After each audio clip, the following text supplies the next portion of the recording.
주 여호와의 말씀이니라. 내가 이렇게 행함은 너희를 위함이 아닌 줄을 너희가 알리라. 이스라엘 족속아, 너희 행위로 말미암아 부끄러워하고 한탄할지어다. 주 여호와께서 이같이 말씀하셨느니라.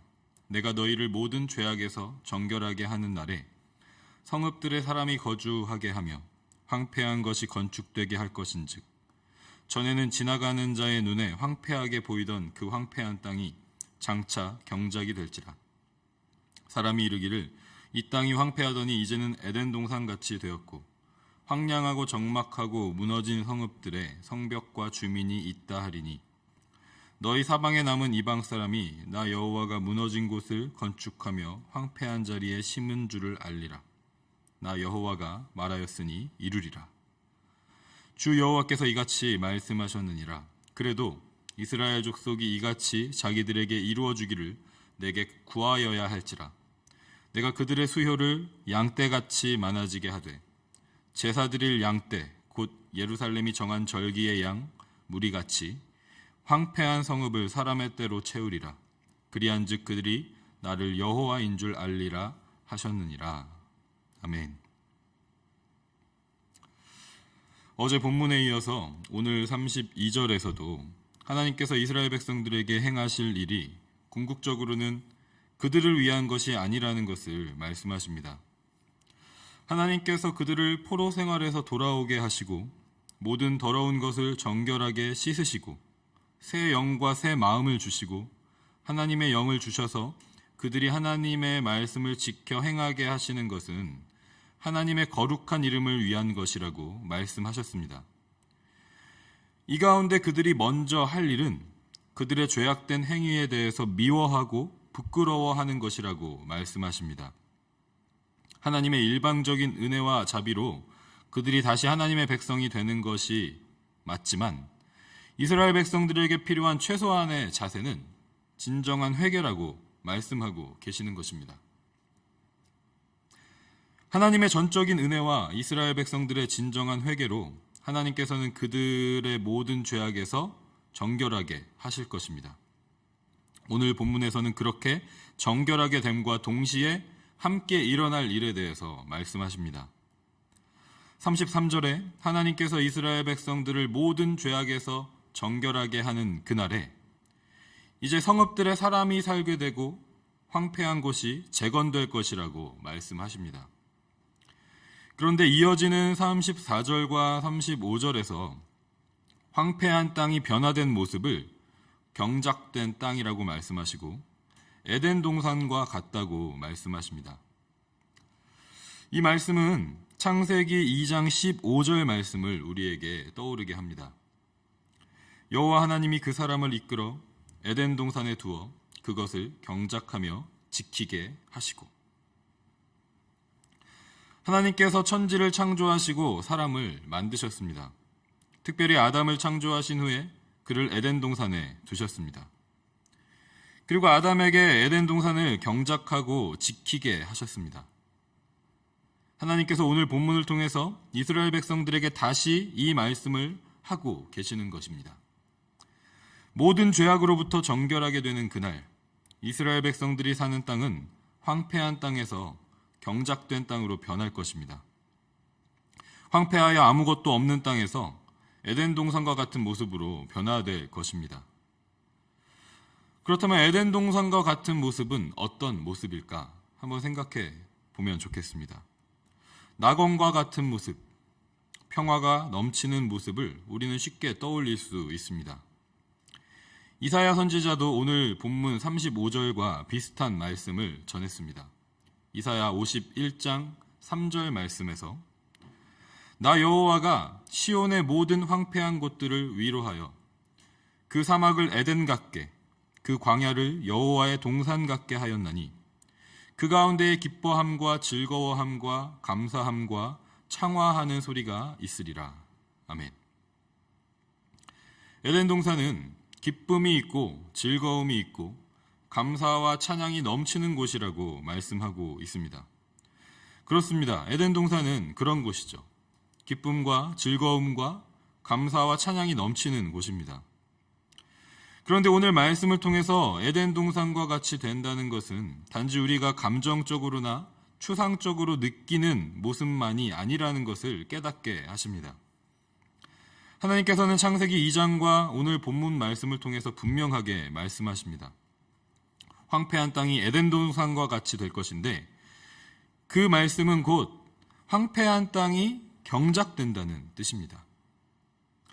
아담을 에덴 동산에 두시고 그곳을 경작하게 하신 것처럼 이제 하나님의 전적인 은혜와 자신들의 진정한 회개로 모든 죄악에서 정결하게 된 이스라엘 백성들을 하나님께서 황폐한 땅을 재건하고 경작하게 하신다는 말씀입니다. 여기서 우리가 경작한다라는 단어에 히브리 원어를 아는 것이 매우 중요합니다. 경작하다라는 히브리어는 아바드라는 단어입니다. 이 단어는 경작한다는 뜻도 있지만 예배한다, 봉사한다, 섬긴다라는 뜻을 함께 가지고 있습니다.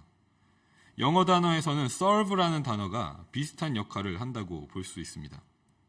우리가 하나님을 예배할 때도 serve한다라고 하고 어떤 일을 할 때도 serve한다는 단어를 영어에서는 같은 표현으로 사용하는 것을 우리가 알 수가 있습니다. 그래서 아담이 에덴 동산을 경작한다는 것은 단지 농사와 관련된 일을 한다는, 땅을 갈구고 돌보는 일을 한다는 것만을 의미하는 것이 아니라는 것이죠. 에덴 동산을 경작한다는 것은 자신을 창조하신 창조주 하나님을 예배하는 행위였던 것입니다. 하나님께서는 아담에게 에덴 동산을 경작하고 지키게 하신 후에 창세기 2장 16절과 17절에서 이어서 이렇게 말씀을 하시고 명령하십니다. 여호와 하나님이 그 사람에게 명하여 이르시되 동산 각종 나무의 열매는 내가 임의로 먹되 선악을 알게 하는 나무의 열매는 먹지 말라. 내가 먹는 날에는 반드시 죽으리라 하시니라. 하나님은 아담이 에덴 동산을 경작하고 지키는 일을 하면서 딱 한 가지 지켜야 할 명령을 주셨습니다. 선악을 알게 하는 나무의 열매는 먹지 말라. 선한 것과 악한 것을 알고 판단하는 것은 오직 하나님이심을 말씀하시면서 에덴 동산을 경작하는 일이 곧 하나님을 예배하는 일이라는 것을 가르쳐 주신 것입니다. 에덴 동산을 경작하면서 하나님은 자신을 창조하신 창조주이시고 자신은 하나님의 피조물임을 고백하게 하셨습니다. 이렇게 하나님과 올바른 관계를 맺는 것이 기쁨과 즐거움과 감사와 찬양이 넘치는 에덴 동산의 모습이었던 것입니다. 하나님께서는 오늘 본문을 통해서 모든 죄악에서 정결하게 된 이스라엘 백성들도 다시 이와 같은 모습을 회복하게 될 것이라고 말씀하십니다. 황폐한 땅을 다시 에덴 동산과 같은 모습으로 경작하고 하나님이 그들의 하나님이 되시고 자신들은 하나님의 거룩한 백성이 됨으로써 하나님과 아름답고 올바른 관계를 맺음으로써 일상에서 행하는 모든 노동과 일이 하나님께 드리는 기쁨과 즐거움과 감사와 찬양이 되도록 하실 것이라고 말씀하십니다. 이것이 하나님의 뜻이고 하나님이 반드시 이루리라고 말씀하신 약속과 계획이었습니다. 그런데 하나님께서 이런 뜻을 가지고 계셔도, 이러한 계획을, 이러한 약속을 가지고 계셔도 이스라엘 백성들이 해야 할 일이 있다고 또한 말씀하십니다. 하나님의 전적인 은혜와 자비로 그들이 정결함을 받았지만 그들에게 필요한 최소한의 자세가 진정한 회개였던 것처럼 진정으로 자신들의 죄악된 행위를 미워하고 부끄러워하라고 말씀하셨던 것처럼 이제 하나님께서 그들의 땅을 에덴 동산과 같이 하신다는 완전한 약속을 주셨음에도 불구하고 그들이 해야 할 최소한의 것이 있다라는 것입니다. 그것은 바로 37절에 그래도 이스라엘 족속이 이같이 자기들에게 이루어 주시기를 내게 구하여야 할지라 라고 말씀하십니다. 그들이 할 일은 이 일이 이루어지기를 구하는 것입니다. 진심으로 이 완전한 하나님의 약속이 이루어지기를 구해야 한다는 것입니다. 황폐한 땅이 에덴 동산과 같이 되기를, 황폐한 땅을 경작하기를, 경작하는 가운데 하나님이 나의 창조주이심을 고백하고 나는 하나님의 피조물임을 고백하기를, 하나님이 나의 하나님이 되고 나는 하나님의 백성이 되기를.